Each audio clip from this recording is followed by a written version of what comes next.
rekan perikanan juga. Enggak apa-apa, langsung maghrib nanti setengah 7. Selanjutnya, masukan kami pada dasarnya aturan-aturan dalam negeri telah mengadopsi sebagian besar ketentuan C188. Namun menurut pendapat kami Kemenhub berhubungan laut khususnya, yang menjadi kendala saat ini ada di penegakan hukum dan pelaksanaannya, di mana di kapal ikan ini tidak seperti kapal niaga yang sudah berjalan di kita. Di kapal ikan tuh belum ada satu PKL atau sijil, hanya terus standar pengawakannya juga nggak diatur juga. Jadi hanya semacam bagi hasil, Pak.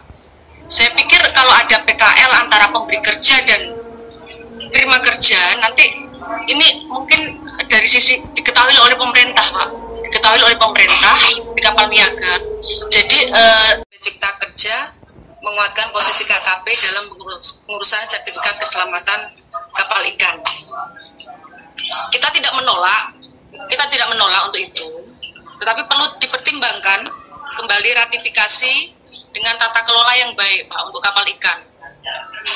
Kemudian yang seperti Pak Bas tadi bilang juga katakan harus diiringi dengan ratifikasi Captain Agreement, Pak, yang sesuai SOLAS kapal ikan, fungsi untuk keselamatan kapal dulu, baru untuk C188 untuk kesejahteraan ataupun kesehatan untuk laut kapal ikan. Kemudian masukan kita juga,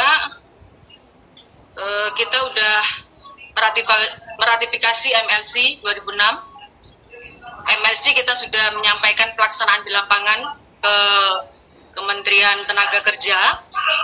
Kita Indonesia tidak akan pernah ratifikasi semua konvensi ini yang terkait dengan pelaut. Sayang sekali dan sangat malu bagi negara ini sebagai negara yang memproklamirkan diri sebagai negara maritim dan punya jutaan pelaut kerja di luar negeri, tapi kita tidak meratifikasi semua konvensi yang terkait dengan pekerjaan pelaut dan bahkan mengatakan bahwa C188 tidak penting. Sayang sekali.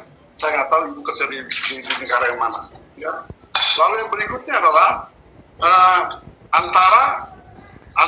nah ini yang perlu dipahami bahwa kalau MLC itu adalah omnibus law untuk tidak MLC tidak ada hubungannya sama C188 sendiri-sendiri konvensinya. Nah, kenapa negara ini melindungi pelaut yang kapal niaga? Kenapa tidak mau melindungi pelaut yang kerja di kapal ikan? Apakah beda mereka? Bukan manusia kan? Para pelaut yang kapal ikan ini, manusia juga mereka itu. Ya. Maka betul-betul bisa supaya para pelaut perikanan diberi perhatian khusus juga. Ya. Lalu untuk ILO, itu ILO sama IMO itu sepertinya nggak nyambung. Ya. Ada istilah, ILO itu menggunakan istilah fishes.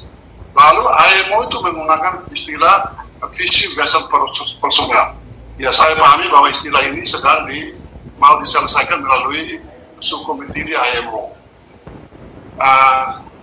Ya, saya kira Bapak Ibu sekalian harus dengan hukum internasional. Ya, kalau tadi regulasi, kenapa Ibu dari Kemenaker mengatakan regulasi tumpang tindih? Ya, saya dan Menko itu bertanya. Pada tahun 2008, Kementerian Perhubungan itu sudah mendelegasikan semua urusan ketenagakerjaan mengenai pelaut itu ke Kemenaker. Kenapa tidak diurus? Kenapa sekarang KL-KL lain yang disalahi? Gitu. Lalu buat aturan-aturan yang tidak sesuai dengan konvensi internasional khusus untuk para pelaut. Ya seperti adanya konvensi ILO yang tidak mengakui pelaut sebagai migrant workers dan konvensi mengenai UN juga yang tidak mengakui para pelaut sebagai migrant workers. Nah ini saya kira beberapa hal yang saya ingin sampaikan untuk diskusi pada hari ini.